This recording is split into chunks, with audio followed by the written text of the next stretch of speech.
उमर का नाम पेश करता। कैसा वो हुक्मरान उमर, 10 साल 6 माह खलीफा रहे हजरत उमर। हर साल हज के मौके पर खुली कचहरी लगाया करते थे। आपके यहां भी खुली कचहरी होती है? खुली कचहरी लगी है हजरत उमर की हज के मौके पर। दरमियान से एक साहब उठे, अमीरुल मोमिनीन जी, आपने कानून बनाया है कि कोई गवर्नर अपने दरवाजे पर चौकीदार नहीं बिठा सकता। हाँ बनाया है। आपने कानून बनाया है कि कोई गवर्नर बारीक रेशमी कपड़ा नहीं पहनेगा। हाँ बनाया है। उस साहब ने कहा मिस्र का गवर्नर अय्याज, आपने उसे मुंतखब किया है, वो अपने दरवाजे पर चौकीदार भी बिठाता है और बारीक कपड़े पहनता है, रेशमी कपड़े पहनता है। हजरत उमर के चेहरे पे जलाल आया।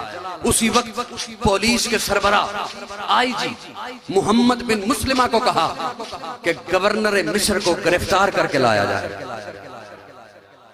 मैं 2 झलकियां सिर्फ अर्ज करूंगा।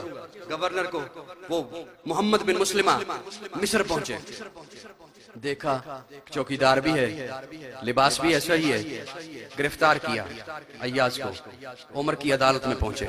उमर की अदालत लगी है। हजरत उमर एक जुमला बोलते हैं, कहते हैं अय्याज तुझे पता है तेरा बाप बकरियां चराता था, तो अपनी औकात भूल गया। आज गरीब मुसलमानों के लिए दरवाजे पे चौकीदार बिठाता है ताकि तुझसे ये डायरेक्ट आके ना मिल सके। तू अपनी औकात, तुझ में किबर आ गया। मैं तुझसे सिर्फ गवर्नरी वापस नहीं लेता, तुझे बैतुल माल से 200 बकरियां दे रहा हूं। बाप की तरह पहाड़ों पे चरा, 6 माह तक चरा। जब तेरा पारा नीचे आ जाए, तुझे अपनी औकात याद आ जाए, उमर के पास वापस आ जाना, उमर तुझे वैसा ही पाएगा। उमर, आज इन स्कॉलरों को उमर याद नहीं आ रहा जिसने दुनिया भर को तर्ज़े हुकूमत सिखाया है, जिसने हुकूमत करने के तरीके सिखाए हैं, हुकूमत कैसे की जाती है। इन्हें क्यों वो उमर याद नहीं आ रहा? वो आधी दुनिया का हुक्मरान था। मर्दे जलाल मर्दे हुनर भेजना पड़ा, ऊंचे बदन पे ऊंचा ही सर भेजना पड़ा। सबसे बड़े नबी की हिफाजत के वास्ते फौलाद से भी सख्त कसर भेजना पड़ा। बढ़ने लगा था जोर जिहालत की फौज का, रूए जमीन पे रब को उमर भेजना पड़ा। कैसर रूम ने हजरत उमर की खिदमत में एक शख्स भेजा तोहफे देकर। असल में भेजा अपना जासूस बनाकर, तोहफे देकर। जहर की शीशी, इत्तर की शीशी, एक खूबसूरत नौजवान दोशीजा खूबसूरत लड़की। वो शख्स आया मदीना मुनव्वरा में, तुम्हारा सरदार क्या कहाँ है? लोगों ने कहा हमारे यहाँ सरदार नहीं होता, हमारा अमीर होता है। अच्छा अमीर कहाँ है? कहा मस्जिद नबवी में। मस्जिद नबवी में वो पहुंचा शख्स, मस्जिद नबवी की तामीर का काम जारी था, तोसी का काम जारी था। पूछा तुम्हारा अमीर कहाँ है?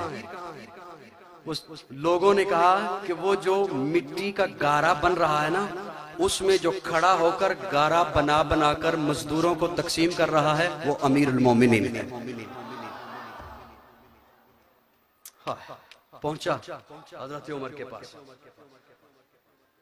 मुझे कैसर भेजा, कैसर रूम ने। अच्छा तोहफे देकर भेजे।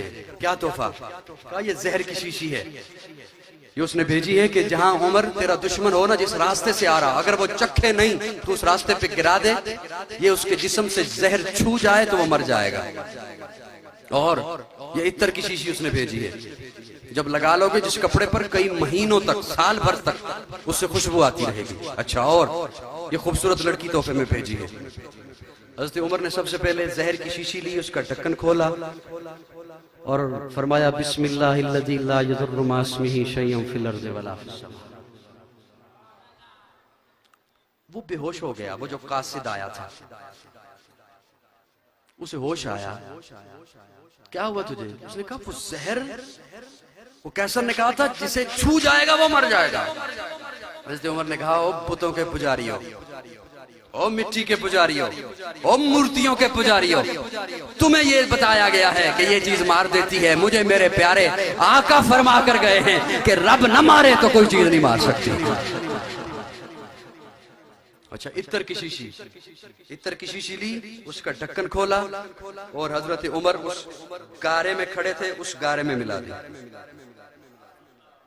और क्या है, क्या भेजा है, ये खूबसूरत दोशीज़ा। हजरत उमर ने यूं मजदूरों को आवाज दी, और लड़कों तुम में से किसकी शादी नहीं हुई? उसने कहा जी मेरी नहीं हुई। फरमाया इधर आ, तेरा निकाह से पढ़ाऊं। वो शख्स वहां से वापस गया और जाके बादशाह को कहता है याद रख तू उमर का मुकाबला नहीं कर सकता।